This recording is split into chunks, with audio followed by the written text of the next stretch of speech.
오늘은 드라마 100번의 추억 8화 예고편을 중심으로 드디어 7년 만에 돌아온 서종희, 그리고 제필과 영래, 정연의 복잡하게 얽힌 삼각관계를 깊이 분석해 보겠습니다.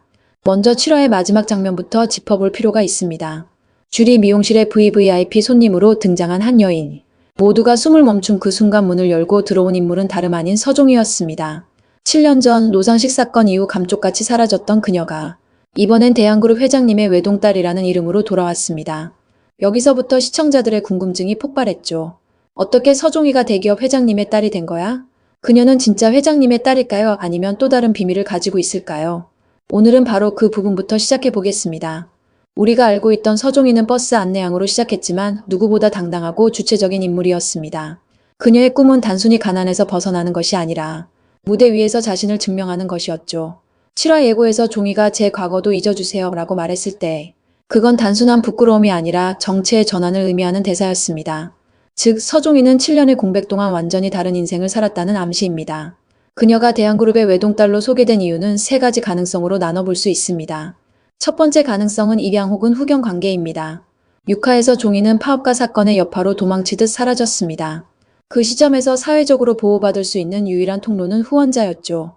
그녀가 우연히 대한그룹 회장의 부인 혹은 관계자에게 발탁되어 새로운 신분으로 살아가게 되었을 가능성이 있습니다.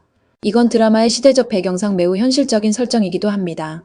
두 번째 가능성은 출생의 비밀입니다. 서종희의 오빠 서종남은 폭력적이고 비뚤어진 인물로 그려졌죠.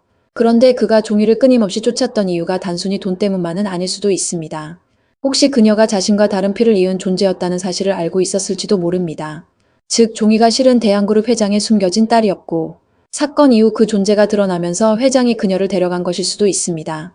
이 가능성은 앞으로의 전개에서 큰 반전으로 이어질 수 있습니다. 세 번째는 새로운 신분으로의 재탄생입니다. 즉 종희가 스스로 선택한 인생의 리셋이죠. 6화의 사건으로 인해 버스 안내양 종희는 세상에서 지워졌습니다. 그녀는 살아남기 위해 완전히 다른 이름으로, 다른 신분으로 자신을 만들어냈을 가능성이 큽니다. 예고편 속 차분한 미소와 과거를 잊어주세요 라는 대사는 이 설정에 힘을 실어주는 복선처럼 보입니다. 이제 시선을 제필에게 옮겨볼까요? 제필은 이제 더 이상 백마탄 왕자가 아닙니다.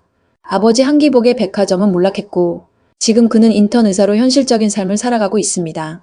하지만 여전히 누군가를 지켜주고 싶은 순수한 마음은 그대로죠. 그 순수함의 대상이 7년 전엔 종이었다면 지금은 영래입니다. 문제는 바로 여기서 시작됩니다. 제필의 마음은 정말 흔들리지 않을까요? 7화에서 제필은 영래에게 점점 마음을 열기 시작했습니다. 함께 보내는 시간이 길어지고 아버지의 병간호를 함께하며 서로 의지하는 사이로 발전했습니다. 심지어 주변 사람들도 둘이 사귀는 거 아니야 라고 할 정도로 가까워졌죠. 하지만 그 관계의 기반은 함께 버텨온 시간이지 사랑의 확신은 아니었습니다. 그리고 바로 그 틈을 종희가 파고들게 됩니다. 종희는 과거의 상처를 안고 돌아온 인물입니다. 그녀를 보는 순간 제필의 마음속엔 끝내 지켜주지 못한 사람에 대한 죄책감이 되살아날 겁니다. 그건 단순한 미련이 아니라 구원 심리에 가깝습니다. 다시 만난 종희는 이제 더 이상 도움을 필요로 하지 않는 여자가 되어 있지만 그렇기 때문에 제필은 더욱 혼란스러워질 것입니다. 여기에 또 하나의 변수가 있습니다. 바로 정연의 귀국입니다. 정연은 유학을 마치고 돌아온 뒤 이제는 여유와 성숙함이 더해진 인물로 등장합니다. 그는 과거에도 영래를 향한 따뜻한 시선을 숨기지 않았고 이번엔 더 적극적으로 다가오게 됩니다. 정연은 제필과 달리 현실적이며 감정 표현이 솔직한 남자입니다. 즉 8화부터는 제필과 영래 그리고 정연의 본격적인 삼각관계가 시작됩니다. 제필에게 정연은 단순한 경쟁자가 아닙니다. 그는 과거부터 자신이 닿지 못했던 세계, 즉 품격 있는 사랑을 실현하는 상징적인 인물입니다. 정연이 영래에게 다가갈수록 제필은 자신의 부족함과 혼란을 더 강하게 느끼게 될 것입니다. 결국 그 혼란은 종희에게로 향하겠죠. 이제 남은 질문은 단 하나입니다. 제필의 마음은 정말 누구를 향하고 있을까요? 영래일까요? 종희일까요? 현재까지의 전개로 보면 제필은 두 사람 사이에서 분명히 흔들리게 됩니다. 영래는 현실의 동반자, 종희는 과거의 이상향이자 미완의 사랑입니다. 그런데 이 두 여자는 모두 제필에게 희생과 헌신의 상징으로 남아 있습니다. 즉 제필의 사랑은 누군가를 통해 자신을 구원하려는 형태로 나타납니다. 그렇기 때문에 종희의 귀환은 단순한 로맨스의 복귀가 아니라 제필의 인생 서사의 새로운 시험이 될 가능성이 큽니다. 그리고 이 모든 관계를 지켜보는 영래. 그녀는 여전히 단단하지만 이번엔 마음속 불안을 숨기지 못할 겁니다. 7년 동안 모든 걸 잃고도 버텨온 영래에게 가장 두려운 건 다시 잃는 것일 테니까요. 8화에서 그녀는 제필의 변화와 종희의 등장 사이에서 이성을 유지하려 애쓰지만 감정은 분명 흔들릴 것입니다. 예고편에서 들리는 제 과거를 잊어주세요 라는 종이의 대사. 그리고 영래의 조용한 시선은 단순한 재회가 아니라 세 사람 모두의 삶을 뒤흔드는 운명의 시작처럼 들립니다. 결국 8화의 핵심은 이겁니다. 종이는 단순히 돌아온 게 아닙니다.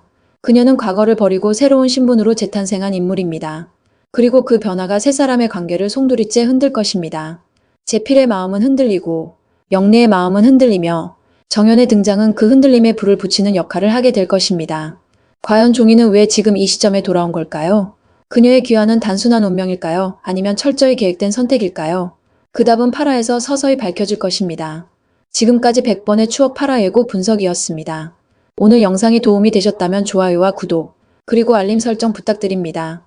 앞으로도 좋은 드라마 분석 콘텐츠로 찾아뵙겠습니다. 지금까지 명작픽 리뷰 신청해주셔서 감사합니다.